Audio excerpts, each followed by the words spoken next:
ಬೆಳಗಿನ ಬ್ರೇಕ್ಫಾಸ್ಟ್ಗೆ ದಿಢೀರಾಗಿ ತಿಂಡಿ ಮಾಡಬೇಕು, ರುಚಿಯಾಗಿರಬೇಕು, ಹೆಲ್ದಿಯಾಗಿರಬೇಕು ಅಂದರೆ 10 ನಿಮಿಷದಲ್ಲಿ ಈ ರವಾ ಪೊಂಗಲ್ನ ಮಾಡ್ಕೊಳ್ಳಿ.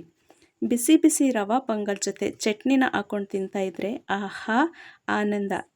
ನಮಸ್ಕಾರ, ಗ್ರಾಮವನ್ನ ಅಡುಗೆ ಚಾನಲ್ಗೆ ಸ್ವಾಗತ ಸುಸ್ವಾಗತ. ಟುಡೇ ಸ್ಪೆಷಲ್ ರವಾ ಪೊಂಗಲ್. ಇದನ್ನು ಮಾಡೋದು ಹೇಗೆ ಅಂತ ನೋಡೋಣ. ಈ ಪೊಂಗಲ್ನ ಮಾಡಿದ್ದೀವಿ, ತಿಂದಿದ್ದೀವಿ ಅಂದರೆ ಹೇಗಿತ್ತು ಅಂತ ಕಮೆಂಟ್ ಮಾಡಿ. ಇಲ್ಲ ಅಂದರೆ ನಮ್ಮ ವಿಡಿಯೋದಲ್ಲಿ ತೋರಿಸಿರುವ ವಿಧಾನದಲ್ಲಿ ಮಿಸ್ ಮಾಡದೆ ಒಮ್ಮೆ ಆದರೂ ಟ್ರೈ ಮಾಡಿ, ಹೇಗಿತ್ತು ಅಂತ ಕಮೆಂಟ್ ಮಾಡಿ, ಓಕೆನಾ? ಮಾಡುವ ವಿಧಾನ: ಈ ರವಾ ಪೊಂಗಲ್ ಮಾಡೋದಕ್ಕೆ ನಾನಿಲ್ಲಿ ಅರ್ಧ ಲೋಟದಷ್ಟು ಹೆಸರುಬೇಳೆನ ತಗೊಂಡಿದ್ದೀನಿ. ಈ ರವಾ ಪೊಂಗಲ್ಗೆ ಹೆಸರುಬೇಳೆನೇ ಮುಖ್ಯ. ಈ ರವಾ ಪೊಂಗಲ್ಗೆ ಒಂದು ಸಣ್ಣ ಲೋಟದಲ್ಲಿ ಅರ್ಧ ಲೋಟದಷ್ಟು ಹೆಸರುಬೇಳೆ ತಗೊಂಡ್ರೆ ಸಾಕು. ಇದೇ ಲೋಟದಲ್ಲಿ ಎಲ್ಲ ಮೆಜರ್ಮೆಂಟ್ನ ತೋರಿಸ್ಕೊಂಡು ಹೋಗ್ತೀನಿ. ಇವಾಗ ನಾವು ತಗೊಂಡಿರೋ ಈ ಹೆಸರುಬೇಳೆಗೆ ನೀರು ಹಾಕಿ 2 ಟೈಮ್ಸ್ ಚೆನ್ನಾಗಿ ತೊಳ್ಕೊಳ್ಬೇಕು. ಹೆಸರುಬೇಳೆಯಲ್ಲಿರೋ ಧೂಳೆಲ್ಲ ಕ್ಲೀನ್ ಆಗಬೇಕು. ನೋಡಿ, ನಾನು ಚೆನ್ನಾಗಿ ತೊಳ್ಕೊಂಡು ಬಂದಿದ್ದೀನಿ. ಇವಾಗ ಏನು ಮಾಡಬೇಕಂದ್ರೆ ಅರ್ಧ ಲೋಟ ಹೆಸರುಬೇಳೆಗೆ 2 ಲೋಟ ನೀರನ್ನು ಸೇರಿಸ್ಕೊಳ್ಬೇಕು. ಜೊತೆಗೆ ಅರ್ಧ ಚಮಚ ಅರಿಶಿಣ ಪುಡಿ ಹಾಕಿ ಮಿಕ್ಸ್ ಮಾಡಿ ಇದನ್ನು ಕುಕ್ಕರಲ್ಲಿ ಚೆನ್ನಾಗಿ ಬೇಯಿಸ್ಕೊಳ್ಬೇಕು. ಯಾವ ಥರ ಅಂದರೆ ಸಾಫ್ಟಾಗಿ ಗಂಜಿ ಥರ ಬೇಯಿಸ್ಕೊಳ್ಬೇಕು. ಅದಕ್ಕೆ ನಾವು ನೀರನ್ನು ಸರಿಯಾದ ಅಳತೆಯಲ್ಲಿ ಹಾಕ್ಕೊಳ್ಬೇಕು. ಹೆಚ್ಚು ಕಮ್ಮಿ ಮಾಡಲೇಬಾರ್ದು. ಅರ್ಧ ಲೋಟ ಹೆಸರುಬೇಳೆಗೆ 2 ಲೋಟದಷ್ಟು ನೀರನ್ನು ಹಾಕಿ ಈ ರೀತಿ ಪೇಸ್ಟಾಗಿ ಬೇಯಿಸ್ಕೊಳ್ಬೇಕು. ಇದೇ ಹದದಲ್ಲಿ ಇರಬೇಕು. ಯಾಕಂದರೆ ರವಾ ಪೊಂಗಲ್ಗೆ ಬೇಳೆ ಥರ ಇದ್ದರೆ ರವಾ ಪೊಂಗಲ್ ರುಚಿಯಾಗಿ ಬರೋದಿಲ್ಲ. ಹಾಗಾಗಿ ಈ ರೀತಿ ಸಾಫ್ಟಾಗಿ ಬೇಯಿಸ್ಕೊಂಡು ಇದನ್ನು ಸೈಡ್ಗೆ ಇಟ್ಬಿಡೋಣ. ಇವಾಗ ಒಂದು ಬಾಣಲೆನ ಇಟ್ಟು ಬಾಣಲೆ ಕಾದ ನಂತರ ಒಂದು 2 ಚಮಚದಷ್ಟು ತುಪ್ಪನ ಹಾಕ್ಕೊಳ್ತಾ ಇದ್ದೀನಿ. ಯಾವುದೇ ಪೊಂಗಲ್ ಮಾಡಬೇಕಾದ್ರೂ ತುಪ್ಪ ಹಾಕಿದ್ರೇ ಪೊಂಗಲ್ಗೆ ಟೇಸ್ಟ್ ಜಾಸ್ತಿ. ಹಾಗಾಗಿ ನಾನು ತುಪ್ಪನ ಸೇರಿಸ್ಕೊಂಡಿದ್ದೀನಿ. ತುಪ್ಪದ ಜೊತೆ 1-2 ಚಮಚದಷ್ಟು ಎಣ್ಣೆನ ಕೂಡ ಆ್ಯಡ್ ಮಾಡ್ಕೊಂಡಿದ್ದೀನಿ. ಎಣ್ಣೆ ತುಪ್ಪ ಕಾದ ನಂತರ 1 ಚಮಚ ಜೀರಿಗೆ, 1 ಚಮಚ ಮೆಣಸು ಕಾಳನ್ನ ಹಾಕ್ಕೊಂಡಿದ್ದೀನಿ. ಮೆಣಸು ಕಾಳನ್ನ ಕುಟ್ಬಿಟ್ಟು ಹಾಕ್ಕೊಂಡಿದ್ದೀನಿ. ಆ ಥರ ಕುಟ್ಬಿಟ್ಟು ಹಾಕ್ಕೊಂಡ್ರೆ ಅದು ಫ್ಲೇವರ್ ಚೆನ್ನಾಗಿರುತ್ತೆ. ಹಾಗಾಗಿ ನಾನು ಮೆಣಸನ್ನು ಕುಟ್ಬಿಟ್ಟು ಹಾಕ್ಕೊಂಡಿದ್ದೀನಿ. ಮೆಣಸು ಜೀರಿಗೆ ಹಾಕಿದ ನಂತರ ಒಂದು 10-12 ಗೋಡಂಬಿಗಳನ್ನ ಕೂಡ ಹಾಕಿ ಫ್ರೈ ಮಾಡ್ಕೊಳ್ತಾ ಇದ್ದೀನಿ. ಈ ಪೊಂಗಲ್ಗೆ ಮೆಣಸು, ಜೀರಿಗೆ, ಗೋಡಂಬಿ ಇದೆಲ್ಲ ತುಂಬ ಇಂಪಾರ್ಟೆಂಟು. ಇವಾಗ ಗೋಡಂಬಿ ಫ್ರೈ ಆಗಿದ ನಂತರ 1 ಚಮಚದಷ್ಟು ತುರಿದು ಇಟ್ಕೊಂಡಿರೋವಂಥ ಶುಂಠಿನ ಹಾಕ್ಕೊಳ್ತಾ ಇದ್ದೀನಿ.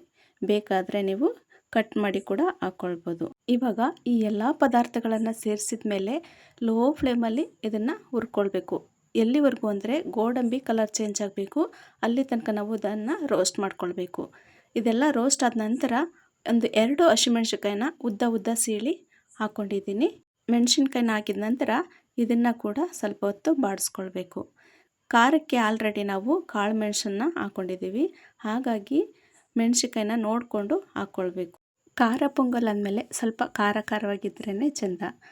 ನಿಮಗೆ ಖಾರ ಇಷ್ಟ ಇಲ್ಲ ಅಂತಂದರೆ ಮೆಣಸಿನ್ಕಾಯಿನ ಸ್ಕಿಪ್ ಮಾಡಿ. ಇವಾಗ ನಾನು ಮೆಣಸಿನ್ಕಾಯಿ ಹಾಕಿ ಫ್ರೈ ಆಗಿದ ಮೇಲೆ ಸ್ವಲ್ಪ ಕರಿಬೇವು ಎಲೆಗಳನ್ನ ಹಾಕ್ಕೊಂಡು ಅದನ್ನು ಕೂಡ ಬಾಡಿಸ್ಕೊಳ್ತಾ ಇದ್ದೀನಿ. ಕರಿಬೇವು ಎಲೆಗಳು ಚೆನ್ನಾಗಿ ತುಪ್ಪದಲ್ಲಿ ಫ್ರೈ ಆಗಿದ ಮೇಲೆ ಇದಕ್ಕೆ ನಾನು ಸ್ವಲ್ಪ ಇಂಗಿನ ಪುಡಿನ ಸೇರಿಸ್ಕೊಳ್ತಾ ಇದ್ದೀನಿ.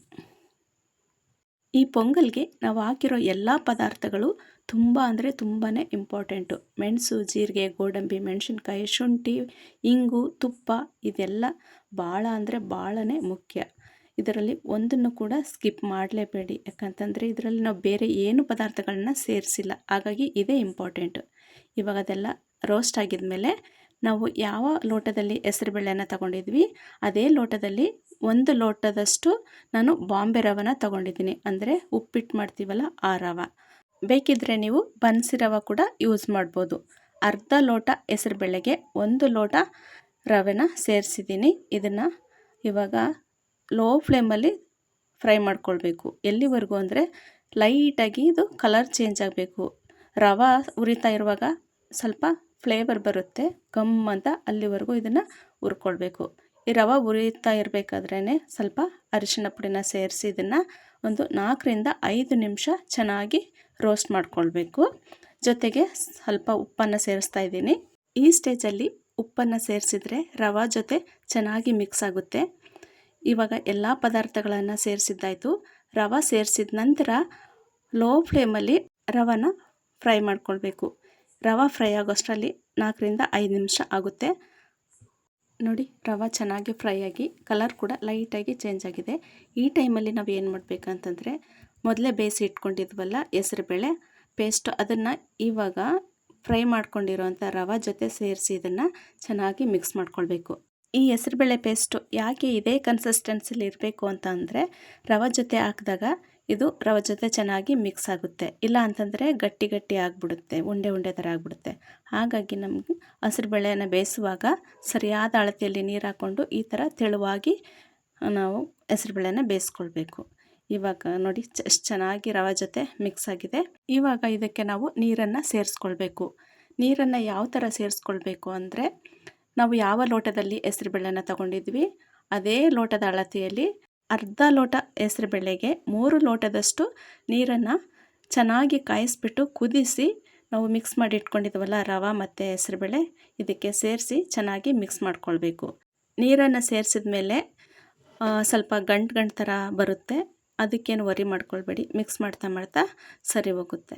ನೋಡಿ ಇವಾಗ ನೀರು ಸೇರಿಸಿದ ಮೇಲೆ ಚೆನ್ನಾಗಿ ಮಿಕ್ಸ್ ಮಾಡ್ಕೊಳ್ಬೇಕು ಕೈ ಬಿಡ್ದೇನೆ.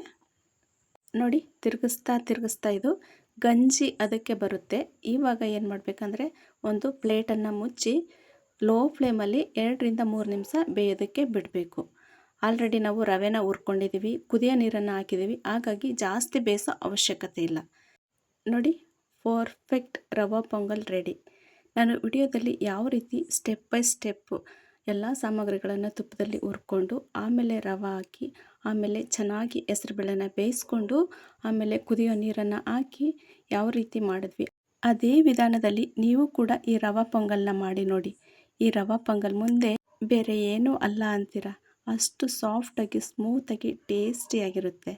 ಇವಾಗ ಇದನ್ನು ಟೇಸ್ಟ್ ಮಾಡೋ ಸಮಯ. ಅದಕ್ಕೂ ಮುಂಚೆ ಇನ್ನೂ ಯಾರೆಲ್ಲ ನಮ್ಮ ಚಾನಲ್ಗೆ ಸಬ್ಸ್ಕ್ರೈಬ್ ಆಗಿಲ್ಲ, ಪ್ಲೀಸ್ ನಮ್ಮ ಚಾನಲ್ನ ಸಬ್ಸ್ಕ್ರೈಬ್ ಮಾಡ್ಕೊಳ್ಳಿ.